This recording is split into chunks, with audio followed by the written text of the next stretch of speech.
Yeah, so peptides are basically small bits of larger protein. So all Yeah. proteins are made up of amino acids. Usually with giant proteins or hormones, they're really long strings of amino acids.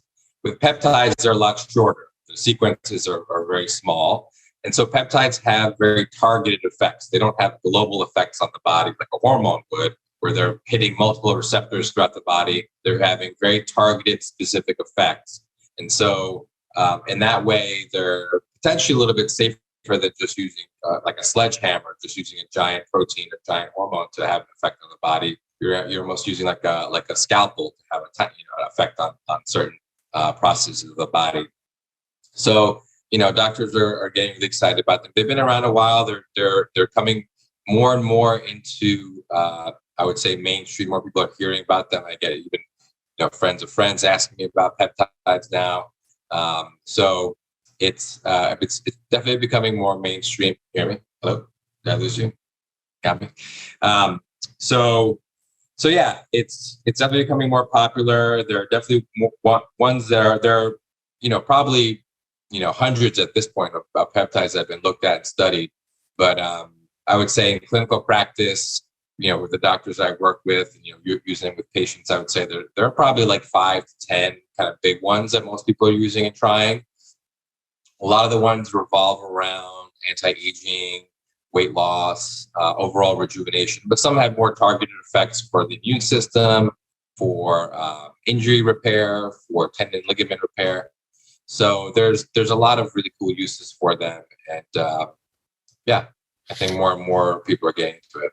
Yeah, no, I mean, there are a lot of interesting ones out there. I remember being at the biohacking conference not long ago and hearing about different ones that are coming out, and they all have these weird names like CJC 1295 and like MOTC, and it does make it a little difficult to know what's what and what's good.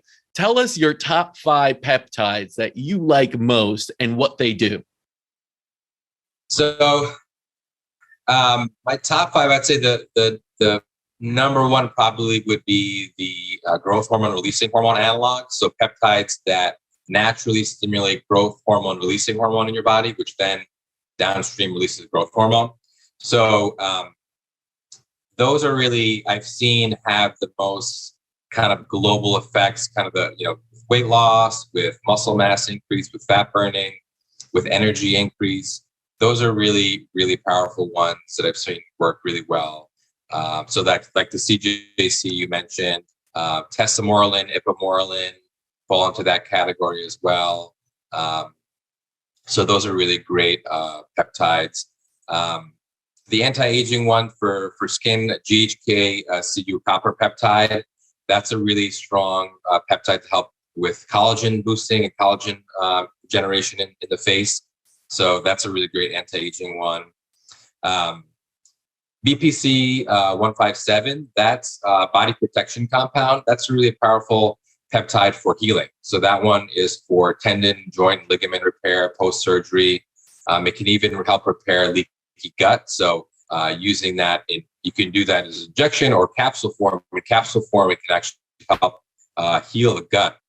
I know a lot of integrated functional medicine doctors focusing on gut health use it a lot. But it can be injected. You can actually inject it into specific locations as well safely. So that's a really great peptide for sports injuries, for things like that.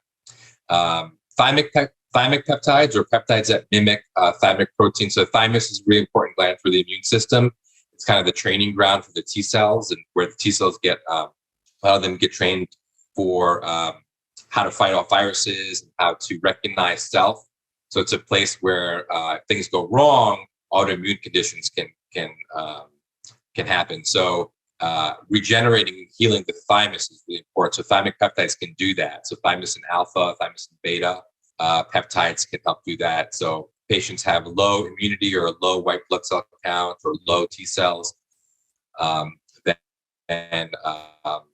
then these peptides can help boost that and regenerate that. And if they're dealing with autoimmune conditions, that can help balance that. There are some really great studies showing that. So the thymic peptides, growth hormone analogs, the copper peptide,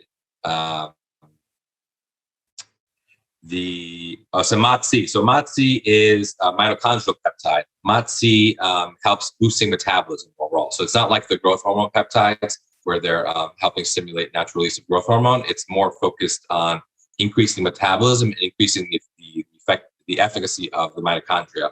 So that one's really also great for fat loss, for weight loss, for energy boosting. And that one we've been using here with patients with really great effect. Patients really like it. So all these peptides are injectable. You have to you receive a vial and you auto inject them, depending on the peptide, either daily or a couple times per week. And you do them. You cycle them. So you cycle for a couple of months, and then potentially go off, and then or try a different one and cycle on again. But that's kind of how they work. You're taking them.